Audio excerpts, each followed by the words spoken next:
La fille de Pharaon n'oubliait pas l'enfant qu'elle avait sauvé. Quand il fut assez grand, elle le prit auprès d'elle pour l'élever comme son fils. C'est ainsi que l'enfant hébreu devint un prince d'Égypte. Il grandissait maintenant dans un luxueux palais parmi beaucoup de belles choses. L'Égypte était un pays prospère, et les navires de Pharaon amenaient de près et de loin des soieries, de l'ivoire, de l'or et d'autres richesses qui ornaient les palais et les temples de couleurs chatoyantes et magnifiques. Les Égyptiens formaient un peuple très instruit. Des précepteurs enseignèrent à Moïse à lire et à écrire les étranges hiéroglyphes que nous pouvons voir encore aujourd'hui sur les énormes pierres des anciens monuments. Ils lui enseignèrent aussi les mystères de leur étrange religion. Dans leurs immenses temples, il vit les prêtres égyptiens offrir des sacrifices et adorer. Mais il continua d'aimer et de révérer l'Éternel comme son cœur d'enfant avait appris à le faire au foyer de ses parents. Cet enfant hébreu vivait maintenant dans le palais d'une princesse égyptienne où on l'instruisait dans la sagesse et dans la connaissance d'un peuple hautement civilisé. Formation très utile pour la grande tâche qu'il serait appelé un jour à accomplir. Car Dieu veillait sur son peuple. Au moment même où l'esclavage de ces misérables Hébreux semblait sans espoir, la fille de ce roi qui les torturait et les opprimait avait sauvé de la mort celui qui deviendrait leur libérateur. Quelques années passèrent. Moïse devint un beau et fier jeune homme. Sa coiffure, son visage bien rasé, ses riches vêtements lui donnaient l'apparence d'un véritable prince égyptien. Et pourtant, dans son cœur, il demeurait hébreu. Il savait qu'il était lui-même un frère de ces esclaves rudes et barbus qui peinaient sous le soleil brûlant. Leur misère le tourmentait, et il aspirait à leur venir en aide.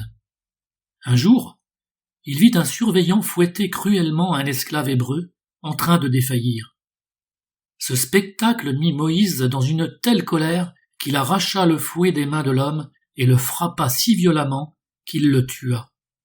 Quand il réalisa ce qu'il venait de faire, Moïse eut peur. Il regarda furtivement autour de lui, mais ne vit personne d'autre que l'esclave resté sans connaissance. Il se hâta donc d'enterrer l'Égyptien dans le sable. Le jour suivant, il sortit à nouveau, et au cours de sa promenade, vit deux Hébreux en train de se battre. Attristé, il se jeta entre eux pour les séparer. « Ô hommes, leur dit-il, vous êtes frères. Pourquoi vous battez-vous ainsi ?» L'un d'eux se retourna avec colère contre le jeune prince. « Qui t'a établi chef et juge sur nous ?» s'écria-t-il. « Penses-tu nous tuer comme tu as tué l'Égyptien hier ?» Alors Moïse comprit que ce qu'il avait fait était connu. Il eut peur. Si la chose parvenait aux oreilles de Pharaon, il serait mis à mort.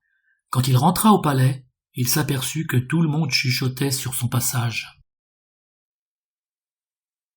Cette nuit-là, Moïse quitta secrètement le palais et s'enfuit pour avoir la vie sauve. Il n'osa pas quitter l'Égypte par la route principale. Elle était gardée, et il aurait été vite fait prisonnier. Il s'en alla par un chemin peu fréquenté, qui descendait vers le sud, entre les montagnes et la mer Rouge. Jour et nuit, il marcha, osant à peine se reposer, jusqu'à ce qu'il fût arrivé au pied du Sinaï, dans le pays de Madian. Là, il se trouvait en dehors du royaume gouverné par Pharaon. Au terme de ce voyage si éprouvant, il pouvait enfin se reposer sans crainte. Non loin de là, quelques palmiers révélaient la présence d'un puits. Leur ombre offrait un refuge accueillant. Moïse, épuisé et mourant de soif sous le soleil brûlant, fit encore quelques pas pour les atteindre et il s'assit près du puits. Jéthro, le sacrificateur de Madian, avait 7 filles. Elles s'occupaient des brebis de leur père. Pendant que Moïse était assis près du puits, elles arrivèrent avec leurs troupeaux. Elles puisèrent de l'eau, en remplirent les auges pour y faire boire les bêtes. Quand tout fut prêt, survinrent des bergers qui essayèrent de chasser les jeunes filles. Ils voulaient se servir de cette eau pour leurs propres brebis. Moïse bondit alors sur ses pieds et fit reculer ces bergers égoïstes. Il aida les jeunes filles, puisa encore de l'eau pour elles. Bientôt tout le troupeau fut désaltéré, et elles purent le reconduire vers leur tente. Alors seulement il permit aux autres bergers de s'approcher, et ce jour-là, ces paresseux durent faire leur travail eux-mêmes. Jéthro fut fort surpris de voir arriver ses filles de si bonne heure. « Pourquoi revenez-vous si tôt aujourd'hui » leur demanda-t-il. « Un étranger ressemblant à un prince égyptien se tenait près du puits, » répondirent-elles. « Il a chassé les bergers qui nous retardent d'habitude, et même nous a aidés à puiser de l'eau. »« Où est-il » s'enquit Jéthro.